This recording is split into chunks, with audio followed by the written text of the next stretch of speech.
March 17, 1951, 2:47 in the morning, somewhere beneath the frozen streets of Harlem, 6 feet under the cold earth behind an abandoned warehouse on 142nd Street, Bumpy Johnson opened his eyes to absolute darkness. His lungs burned. His chest felt like 1,000 pounds of pressure crushing down on him. Dirt was in his mouth, in his nostrils, pressing against every inch of his body. He could not move his arms. He could not move his legs. He could not scream because if he opened his mouth, the earth would fill his throat and suffocate him in seconds. This is what dying feels like, Bumpy thought. This is what they wanted. They wanted me to feel every second of it. His heart was pounding so hard he could hear it in his ears, the only sound in that suffocating blackness. Thump, thump, thump, the rhythm of a man refusing to die. Bumpy Johnson had been shot, stabbed, beaten within an inch of his life more times than he could count. He had survived prison riots, assassination attempts, wars with Dutch Schultz, betrayals from men he called brothers. But this, being buried alive beneath the streets of the neighborhood he had protected for 20 years, this was different. This was personal. And the men who put him here, the 5 men who had drugged his drink, thrown him in the back of a delivery truck, driven him to this empty lot, and shoveled dirt onto his paralyzed body while he watched through half-closed eyes, those men thought they had finally done what nobody else could do. They thought they had killed Bumpy Johnson. They were wrong. 72 hours later, Bumpy Johnson would climb out of that grave. And within 7 days, every single one of those 5 men would understand what it means to cross the wrong person. They would not just die. They would suffocate in graves of their own, buried alive just like they had buried him, feeling every second of terror, every moment of helplessness, every desperate gasp for air that would never come. This is the story that never made the history books. This is the night that proved Bumpy Johnson was not just a gangster. He was something else entirely. Something that could not be killed. Something that would always find its way back. And something that would make you pay for every sin you ever committed against him. To understand how Bumpy Johnson ended up in that grave, you need to understand what Harlem looked like in 1951. The war was over. The soldiers had come home. The economy was booming for white America, but Harlem was still struggling. Jobs were scarce. Housing was crowded. The police treated every black man like a criminal, and the Italian mob was pushing harder than ever to take over the numbers racket that kept the neighborhood running. Bumpy Johnson stood between Harlem and chaos. He was 45 years old now, gray starting to show at his temples, but his mind was sharper than ever. He controlled the policy banks, the numbers runners, the protection operations that kept black businesses safe from shakedowns. He was not just a crime boss. He was an institution. When families could not pay rent, Bumpy paid it. When young men needed jobs, Bumpy found them. When the Italian mob sent enforcers to collect tribute from Harlem businesses, Bumpy sent those enforcers back in ambulances. The Genovese family hated him. Frank Costello wanted him dead. But nobody could touch Bumpy Johnson because Bumpy had something more powerful than guns. He had loyalty. Every bartender, every shoe shine boy, every cab driver, every janitor in Harlem was a potential set of eyes and ears for Bumpy. Information flowed to him like water running downhill. He knew about threats before they materialized. He knew about betrayals before they happened. He was always 3 moves ahead. But in March of 1951, Bumpy made a mistake. He trusted the wrong people. There were 5 of them. 5 men who had worked for Bumpy for years. 5 men he had elevated, protected, made wealthy. 5 men who decided that the Italian mob's money was worth more than Bumpy Johnson's trust. Their names were Vincent Big Vinnie Marcellus, Theodore Teddy Smoke Robinson, Lawrence Slow Larry Daniels, Robert Bobby Knives Patterson, and the leader, the one who orchestrated everything, a man named Franklin Slick Frank Holloway. Slick Frank had been with Bumpy since 1943. 8 years of loyalty, or what looked like loyalty. He ran the Policy Bank on 133rd Street, one of the most profitable operations in Harlem. He had a wife, 2 kids, a nice apartment in Sugar Hill. Bumpy had paid for all of it. But Slick Frank had a gambling problem. The horses, the cards, the dice. He owed money to bookmakers in Brooklyn, Italian bookmakers who reported directly to the Genovese family. And when those debts got too big, when Slick Frank could not pay, the Italians made him an offer. $50,000. That was the price they put on Bumpy Johnson's head. Not just to kill him, but to make him disappear. No body, no investigation, no martyr for Harlem to rally around. Just gone. Like he never existed. Slick Frank recruited the other four.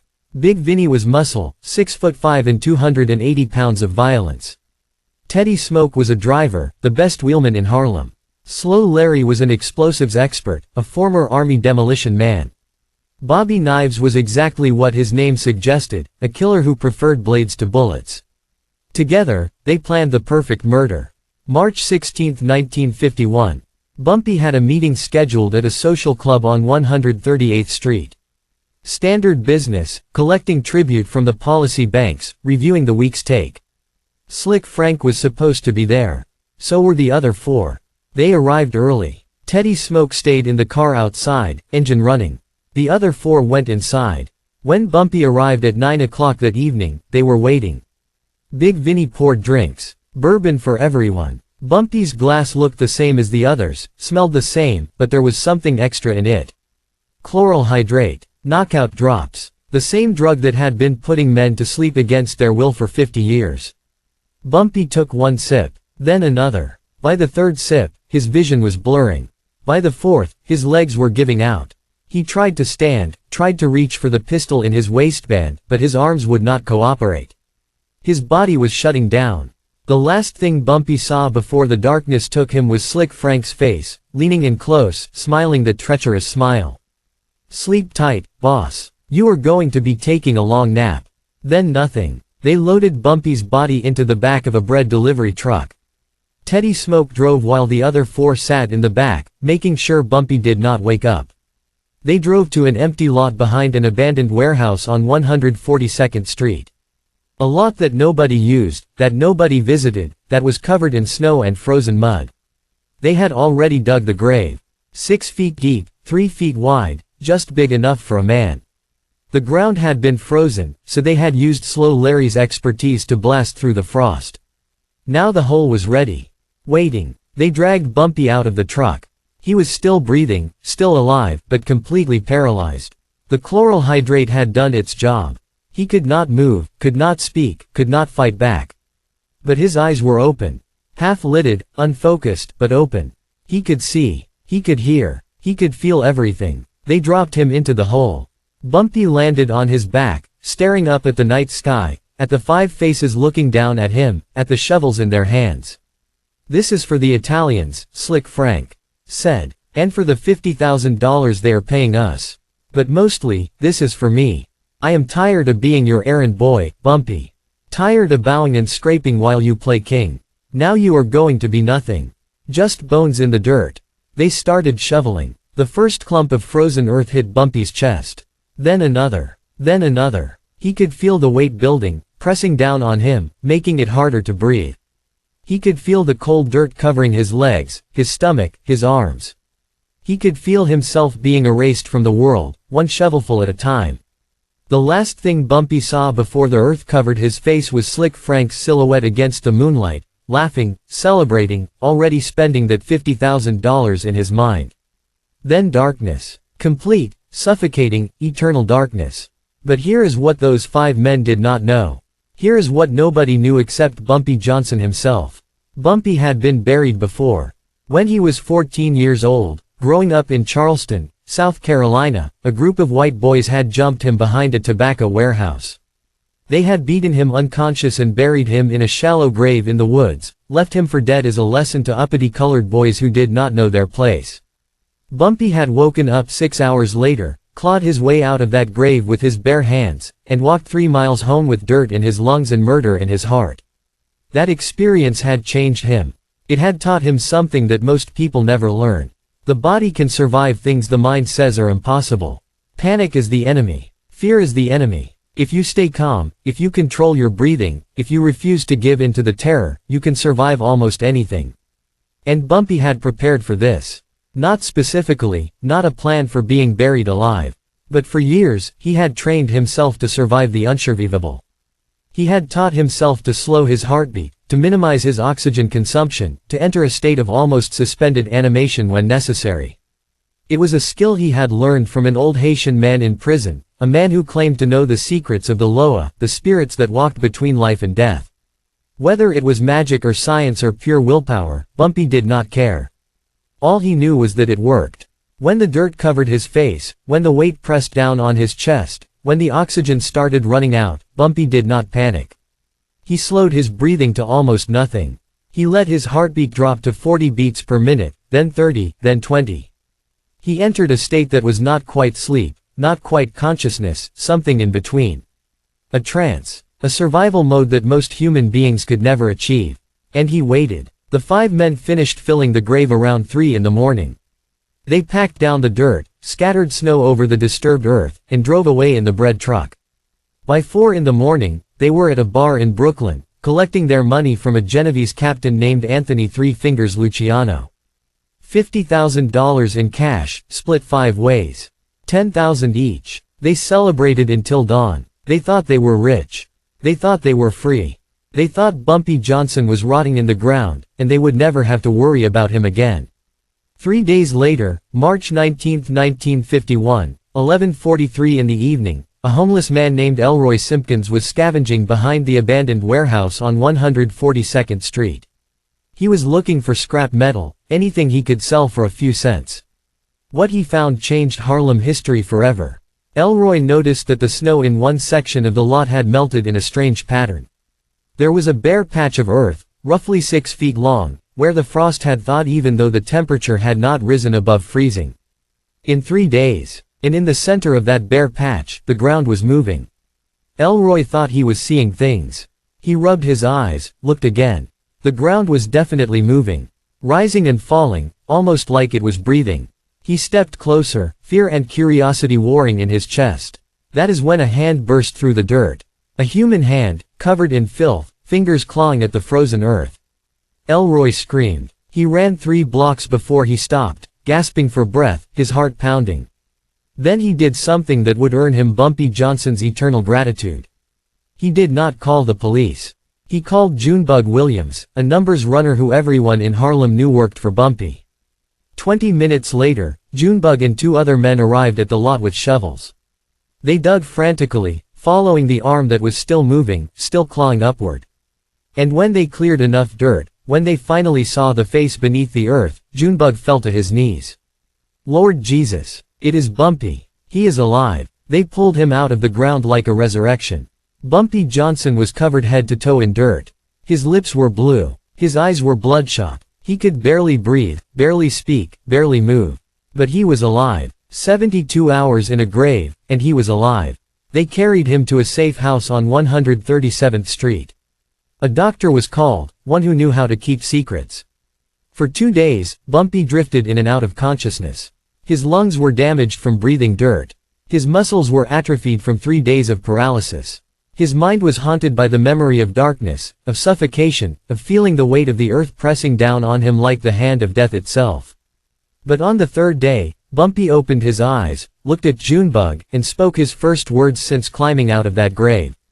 Names. I need names. Junebug told him everything. Word had spread through the underworld that Bumpy was dead. The 5 men had not even tried to hide their involvement.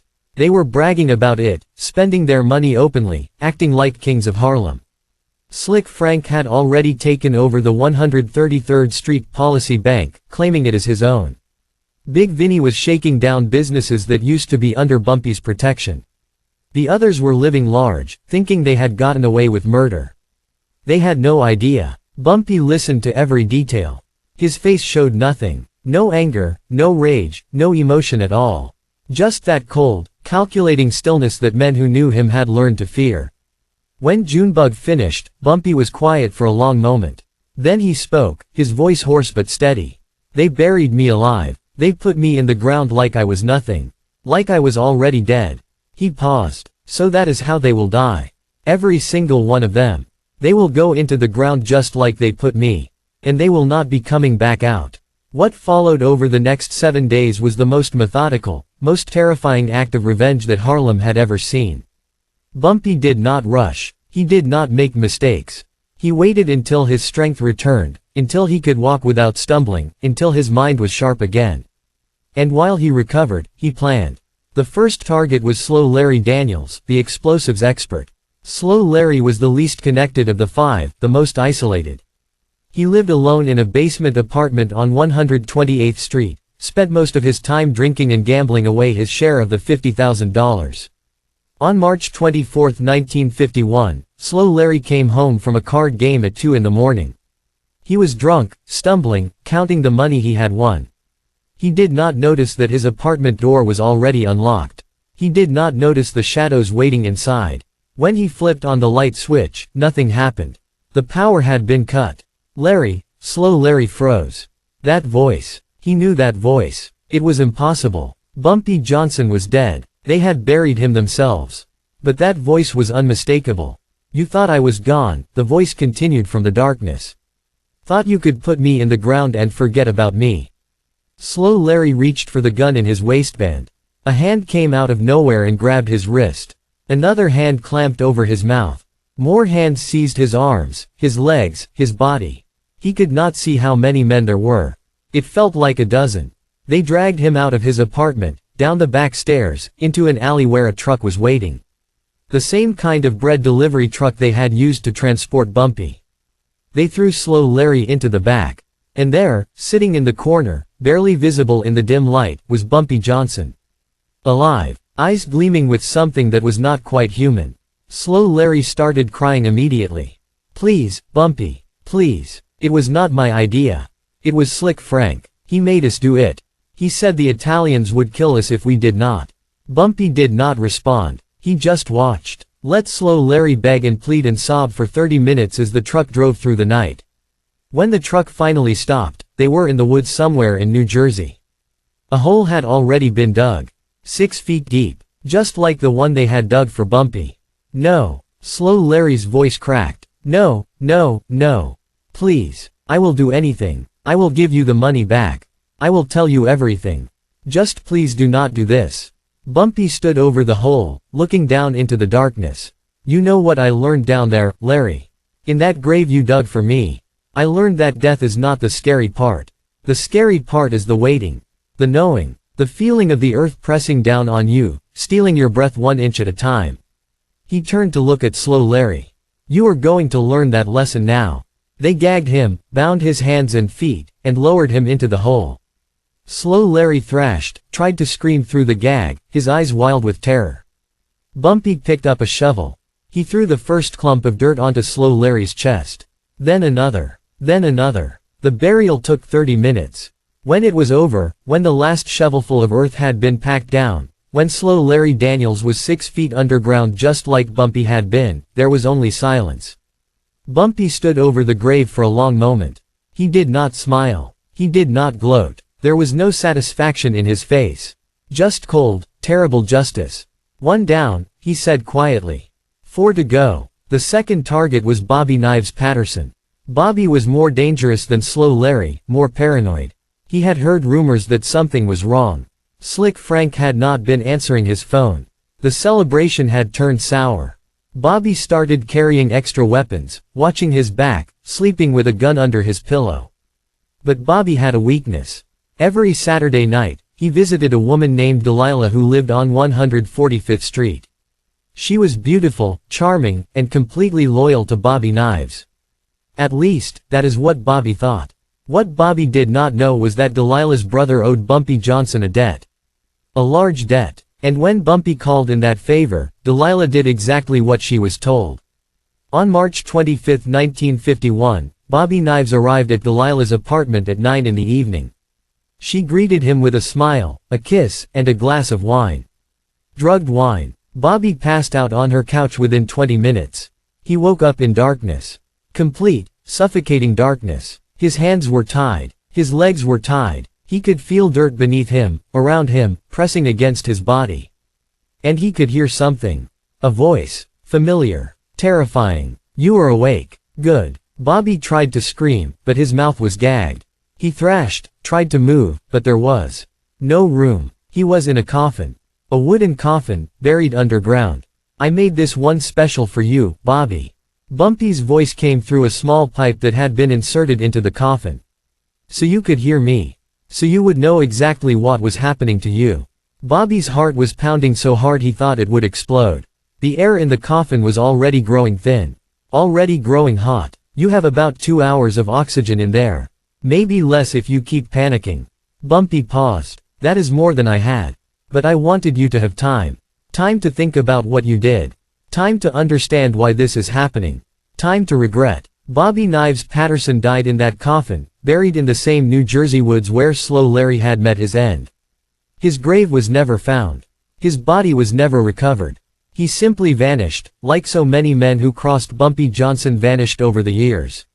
The third target was Teddy Smoke Robinson, the wheelman. Teddy was the fastest driver in Harlem. He could lose any tail, outrun any pursuit, navigate the streets blindfolded. But even the best driver has to stop eventually. On March 26, 1951, Teddy Smoke pulled his car into his garage on 131st Street. He had been driving all day, picking up and delivering packages for what remained of the organization. He was tired, careless. He did not notice that someone had been inside his garage earlier that day. Did not notice the modifications that had been made to his car while it sat parked at a numbers spot on 125th Street. Teddy closed the garage door behind him, sat in his car for a moment, and reached for a cigarette. That is when he noticed the smell. Gas. Strong, overwhelming, filling the entire garage. Teddy grabbed for the door handle. Locked. He tried the other door.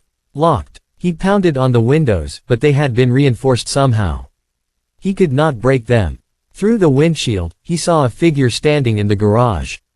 Bumpy Johnson, wearing a gas mask, watching him calmly. "You were the driver," Bumpy said, his voice muffled by the mask. "You drove me to my own grave. Now your car is going to drive you to yours." Bumpy reached down and turned a valve. More gas hissed into the sealed garage, filling the car, filling Teddy's lungs. "You could have said no. You could have warned me. You could have done something. But you did not. So now you are going to feel what it is like to suffocate. Just like I did." Teddy Smoke died in that garage, choking on gasoline fumes, trapped in the car that had been his pride and joy. When they found his body 3 days later, the police ruled it an accident. A gas leak. A terrible tragedy. No investigation necessary. The fourth target was Big Vinnie Marcellus, the muscle. Big Vinnie was the most dangerous of the remaining three. 6'5", 280 pounds, quick with his fists and quicker with a gun. He had killed at least 12 men that people knew of, probably more. But Vinnie had a routine. Every morning at 6, he went to a gym on 139th Street. Lifted weights, hit the heavy bag, sparred with whoever was foolish enough to get in the ring with him. On March 27, 1951, Vinnie arrived at the gym as usual. It was early. The place was empty except for the owner, an old boxer named Cornelius who owed his life to Bumpy Johnson. Cornelius had been told to make sure Vinnie stayed longer than usual today. He challenged Vinnie to a sparring session, let Vinnie work him over for an hour, keeping him distracted, keeping him tired.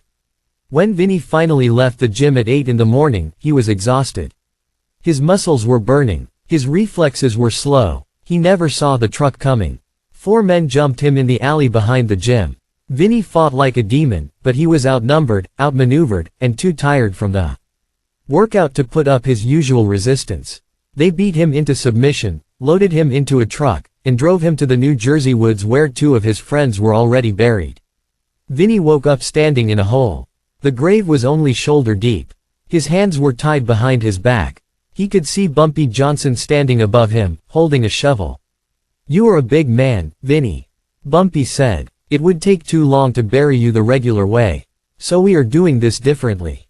Vinnie tried to climb out of the hole, but the dirt walls crumbled under his weight. He tried to jump, but he could not get leverage with his hands tied. He was trapped. Bumpy started shoveling dirt into the hole. Not onto Vinnie, around him. Filling the hole slowly, inch by inch, while Vinnie stood there helpless. "You are going to watch," Bumpy said. "You are going to watch the dirt rise up your body. Watch it cover your legs, your waist, your chest. And when it reaches your neck, when only your head is above ground, you are going to have a few minutes to think about what you did. Then we finish the job." It took 2 hours. 2 hours of Vinnie screaming, cursing, begging. 2 hours of dirt rising higher and higher around his massive body. By the time only his head was visible, Vinny had stopped fighting. He was sobbing like a child. When they finished burying him, when the last shovelful of dirt covered his face, Bumpy Johnson stood over the grave for a long time. He was not enjoying this. He was not celebrating. He was just doing what needed to be done. What justice demanded. One left, he said. And that one was the most important of all. Slick Frank Holloway knew he was a dead man. He had heard about Slow Larry disappearing. About Bobby Knives never coming home. About Teddy Smoke dying in his garage. About Big Vinny vanishing without a trace. Slick Frank was not stupid. He knew exactly what was happening. Bumpy Johnson was back. Somehow, impossibly, he had climbed out of that grave. And now he was coming for the man who had put him there. Frank ran. He took his money, his wife, his children, and fled to Baltimore. Found a cheap apartment in a colored neighborhood, used a fake name, kept his head down. He thought he was safe. He thought wrong. On March 29, 1951, Slick Frank came home from buying groceries to find his wife and children sitting on the couch, unharmed but terrified. Standing in the corner of the living room, calm as a Sunday morning, was Bumpy Johnson. Frank dropped the grocery bags. Canned goods rolled across the floor. "Your family is safe," Bumpy said. "They did not betray me. You did." Frank looked at his wife, at his children. "Please," he whispered. "Not in front of them." Bumpy nodded slightly. Two of his men stepped forward and gently escorted Frank's wife and children out of the apartment. They would be taken to a hotel, given money, put on a train back to New York. They would never see Frank again. When the apartment was empty except for the two of them, Bumpy spoke. "You were my brother, Frank. 8 years. I gave you everything. Money, power, respect. I trusted you with my life.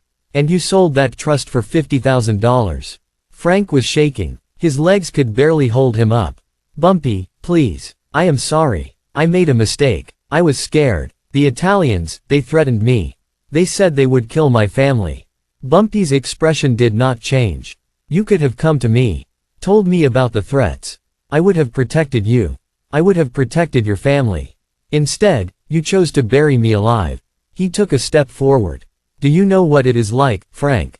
To lie in the darkness, to feel the weight of the earth pressing down on you, to know that you are dying slowly, suffocating inch by inch, and that the men who put you there are the same men you called family." Frank was crying now, tears streaming down his face, snot running from his nose. "I did not want to. I swear I did not want to. But you did. You made that choice. And now you are going to live with the consequences." They took Slick Frank to New Jersey. To the same woods where Slow Larry, Bobby Knives, and Big Vinny were buried. But Frank's punishment was different. Bumpy had designed something special for the man who had masterminded his murder. The grave was already dug. 6 feet deep, 6 feet long, 3 feet wide. But there was something else at the bottom. A coffin. A cheap wooden coffin with a small window cut into the lid. "Frank," Bumpy said, "you are going into that coffin. And we are going to bury you just like you buried me. But here is the difference. You see that pipe sticking out of the ground? That pipe connects to the coffin. It will give you air. Enough air to survive for days. Maybe weeks if you are lucky." Frank stared at the pipe, at the coffin, at the grave. His mind was struggling to comprehend. "You are not going to die quickly," Bumpy continued. "You are going to lie in that darkness, feeling the weight of the earth above you, listening to your own heartbeat, wondering if anyone is ever going to dig you up. And every few days, one of my men is going to come here and pour water down that pipe. Enough to keep you alive. But never enough to let you be comfortable." Frank's legs gave out. He collapsed to his knees. "No, please. I will do anything. I will give you all the money back. I will work for you forever. Just please do not do this." Bumpy knelt down to look Frank in the eye. "I spent 72 hours in that grave because of you. 3 days of darkness. 3 days of not knowing if I would ever see the sun again. 3 days of suffocating slowly, feeling my body dying around me." He paused. "You are going to spend a lot longer than 3 days." They put Frank in the coffin. They closed the lid. They lowered the coffin into the grave. They started shoveling dirt. Frank screamed through the entire burial. His voice echoed through that little window in the coffin lid, growing more muffled with each shovelful of earth. By the time the grave was filled, By the time only the pipe remained visible, Frank's screams had faded to whimpers. Bumpy stood over the grave. He thought about mercy, about forgiveness, about all the things the preachers talked about in church.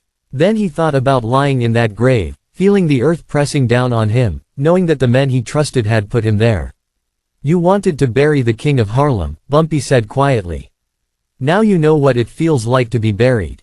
There was no response. Just silence. Just the sound of the wind through the trees. Just the faint, distant sound of a man sobbing underground. Bumpy Johnson walked away from that grave and never returned. Nobody ever dug Frank Holloway up. His wife was told that her husband had fled to Mexico to escape gambling debts. His children grew up without a father. His grave was never marked, never visited, never found. Slick Frank died in that coffin sometime in April of 1951. How long he survived, nobody knows. Whether it was days or weeks or longer, nobody knows. What we do know is that he had plenty of time to think about what he had done. Plenty of time to understand the cost of betraying Bumpy Johnson. When Bumpy returned to Harlem after the last burial, he walked into Small's Paradise at 9 o'clock on a Tuesday evening. The restaurant went silent. Every conversation stopped. Every head turned. People stared at him like they were seeing a ghost. Which, in a way, they were. Bumpy walked to his old table in the back corner. He sat down, ordered a glass of bourbon, and waited. Within an hour, every major player in Harlem had gathered in that restaurant. Numbers runners, policy bankers, street captains, businessmen, politicians. They had all heard the rumors. Bumpy Johnson is dead. Bumpy Johnson is buried. Bumpy Johnson is never coming back. Now they saw the truth. Bumpy sat at his table, sipping his bourbon, watching the crowd. Then he spoke. His voice was quiet, but it carried to every corner of the room. "You all heard what happened. Some men decided to bury me. To put me in the ground and forget about me. They thought they could take what I built. They thought they could divide up my territory like I was already a memory." He paused. "Those men are gone now. Every single one of them is in the ground. And anyone who helped them, anyone who took my money while I was buried, anyone who celebrated my death, you have 48 hours to leave Harlem. After that, there will be no second chances." Nobody moved. Nobody spoke. Nobody even breathed. Bumpy finished his bourbon and set the glass down gently. "To everyone else, to those of you who stayed loyal, who kept faith, who did not betray me even when you thought I was dead, I remember." Bumpy Johnson always remembers. He stood up. "And now we have work to do. Harlem is mine again. It has always been mine. And it will be mine until the day I choose to give it up." Not a day before. Within 48 hours, 12 men had fled Harlem. 3 more who stayed were found floating in the East River with notes pinned to their chests. Bumpy remembers. The Italian mob, who had thought they could finally take over Harlem's numbers racket after Bumpy's death, withdrew completely. Word had spread about what happened to the 5 men who betrayed him. About the graves in New Jersey. About the coffin with the pipe. About Slick Frank's punishment. Nobody wanted to be next. Bumpy Johnson ruled Harlem for another 17 years after climbing out of that grave. He died in 1968, not from a bullet, not from a blade, but from a heart attack at the age of 62. He died in his sleep, surrounded by family, at peace. But the legend of what he survived, of the night he was buried alive and the vengeance he took on the men who put him there, that legend lived on. Old-timers in Harlem still talk about it. Still warn their children and grandchildren about what happens when you cross the wrong person. They say the woods in New Jersey are haunted. That on certain nights, you can hear screaming coming from underground. The ghosts of men who betrayed Bumpy Johnson, trapped forever in their graves, reliving their final moments for eternity. Whether that is true or just legend, nobody knows. What we do know is this. Bumpy Johnson was buried alive in March of 1951. 72 hours later, he climbed out of that grave. 7 days after that, every man who put him there was dead. Buried in the same earth they had tried to make his tomb. That is not just revenge. That is justice. That is balance. That is the code that Bumpy Johnson lived by and the code he died by. You cannot kill what refuses to stay dead. And you cannot bury a man who knows how to rise. Harlem remembers. The streets remember. The earth itself remembers. And if you ever think about betraying someone who trusted you, about taking money to destroy someone who called you brother, about putting a man in the ground before his time. Remember this story. Remember Slick Frank, still screaming in his coffin. Remember the 5 men who thought they had won. Remember what happened when Bumpy Johnson rose from the dead. And remember that some debts can only be paid in blood and dirt. That is the story they do not tell in history books. That is the night that proved Bumpy Johnson was not just a gangster, not just a king, but something more. Something that could not be killed. Something that always comes back. Something that makes you pay. Now you know. Spread the word. Subscribe to this channel because we are telling the stories that history forgot. The truths that powerful people wanted buried. The legends that shaped Harlem and changed the rules of power forever. Hit that notification bell because next time, we are going even deeper.